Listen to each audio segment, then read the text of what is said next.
नमस्कार दोस्तों, जैसा कि हमने रामायण श्रृंखला शुरू की है, वैसे ही हमने गीता श्रृंखला भी शुरू की है। आइए आज गीता के 16 अध्याय का महात्म का पाठ करें।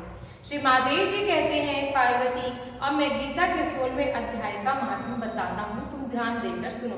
गुजरात में सौराष्ट्र नामक महान नगर है। वहाँ खड़गबाऊ नाम के राजा राज्य किया करते थे, जो दूसरे इंद्र के समान प्रतापी थे। उनके एक हाथी था जिसका नाम अरिमर्दन था। वह मद बहाया करता था। एक दिन सब सांकलों को तोड़ फोड़ कर वह अपने हाथी सार को ढहाकर वहां से निकल गया। हाथीवान डरे हुए थे, परंतु उन्हें बहुत भय हो रहा था। इस कौतूहलपूर्ण घटना को सुनकर राजा स्वयं हाथी को मनाने की कला में निपुण राजकुमारों को साथ लेकर वहां गए। आकर उन्होंने उस बलवान देतेले हाथी को देखा। नगर के निवासी अन्य काम धंधों की चिंता छोड़कर अपने बालकों को भय से बचाते हुए दूर खड़े होकर उस महान भयंकर गजराज को देख रहे थे। इसी समय कोई ब्राह्मण तालाब से नहाकर लौट रहे थे। वे गीता के 16वें अध्याय के अव्ययमादि कुछ श्लोकों का जप करते थे। उन्हें महावतों ने बहुत मना किया कि वे हाथी के पास नहीं जाएं, फिर भी ब्राह्मण को कोई भी भय नहीं था। वे उसके बहते हुए मद को हाथ से छूकर सकुशलता पूर्वक लौट आए। यह दृश्य देखकर राजा ने सवारी से उतरकर उन्हें प्रणाम करके पूछा, ब्राह्मण, आज आपने यह महान अलौकिक कार्य किया है। आप इस महान भयंकर गजराज के सामने कैसे लौट आए? प्रभु, आप किस देवता की पूजन करते हैं, किस मंत्र का जप करते हैं? ब्राह्मण ने कहा, राजा, मैं प्रतिदिन गीता के 16वें अध्याय के कुछ श्लोकों का जप करता हूँ, उसी से मुझे सारी सिद्धियां प्राप्त है। श्री महादेव जी कहते हैं, तब हाथी की कौतूहल देखने की इच्छा छोड़कर राजा ब्राह्मण देवता को साथ लेकर महल में आए। उन्होंने वहां 1,00,000 स्वर्ण मुद्राएं दक्षिणा देकर ब्राह्मण को संतुष्ट किया और खुद मंत्र की दीक्षा ली। एक दिन सैनिकों के साथ बाहर निकलकर राजा ने हाथीवान को उसी मत्त गजराज का बंधन खुलवाया। वे निर्भय हो गए। राजा के सुख विलास के प्रति आदर का भाव नहीं रहा। वे अपना जीवन तृणवत समझकर हाथी के सामने चले गए। साहसी मनुष्यों में अग्रगण्य राजा खड़गबाऊ मंत्र पे विश्वास करके हाथी के समीप गए और मद की अनवरत धारा को बहते हुए हाथ से छूकर सकुशल लौट आए। काल के मुख से धार्मिक और खल के मुख से साधु पुरुष की भांति राजा उस गजराज के मुख से बचकर निकल आए। नगर में आने पर उन्होंने राजकुमारों को राज्य पर अभिषिक्त किया और श्री गीता के 16वें अध्याय का पाठ कर परम गति को प्राप्त हुए। अब हम 16वें अध्याय को जानते हैं कि श्री कृष्ण ने अर्जुन से क्या कहा। उसके उपरांत श्री कृष्ण भगवान बोले, हे अर्जुन, देवी संपदा जिन पुरुषों को प्राप्त है और जिनको आसुरी संपदा प्राप्त है, उनके लक्षण में पृथक पृथक कहता हूँ।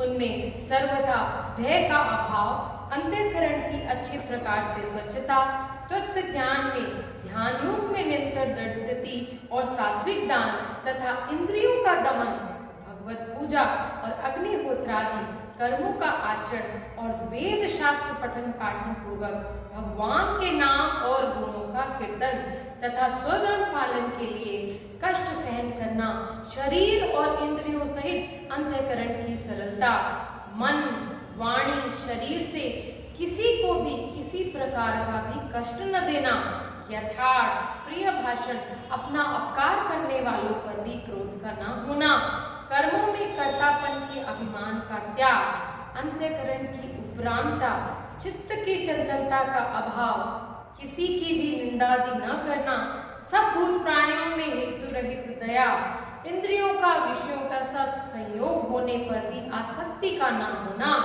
और कोमलता, लोक और शास्त्र विधि के विरुद्ध आचरण में लज्जा और व्यर्थ चेष्टाओं का अभाव, तेज, क्षमा, धैर्य और बाहर भीतर की शुद्धि एवं किसी में भी शत्रुता के भाव का न होना, अपने में पूज्यता के अभिमान का अभाव, यह तो सब अर्जुन देवी संपदा को प्राप्त हुए पुरुष लक्षण है। हे पार्थ, पाखंड, घमंड, अभिमान, क्रोध, कठोर वाणी, अज्ञान, यह आसुरी संपदा के लक्षण है। उन दोनों प्रकार के संपदाओं में देवी संपदा मुक्ति के लिए मानी गई है और आसुरी संपदा बांधने के लिए मानी गई है। हे अर्जुन, तू शोक मत कर, क्योंकि तू तो देवी संपदा को प्राप्त है। इसलिए अब मुझसे आसुरी संपदा को सुन। हे अर्जुन, आसुरी स्वभाव वाले मनुष्य कर्तव्य कार्य को प्रवृत्त होने पर अकर्तव्य कार्य को निवृत्त होने को नहीं जानते हैं। इसलिए उनमें न बाहर भीतर की शुद्धि है, न श्रेष्ठ आचरण है, न ही सत्य भाषण है।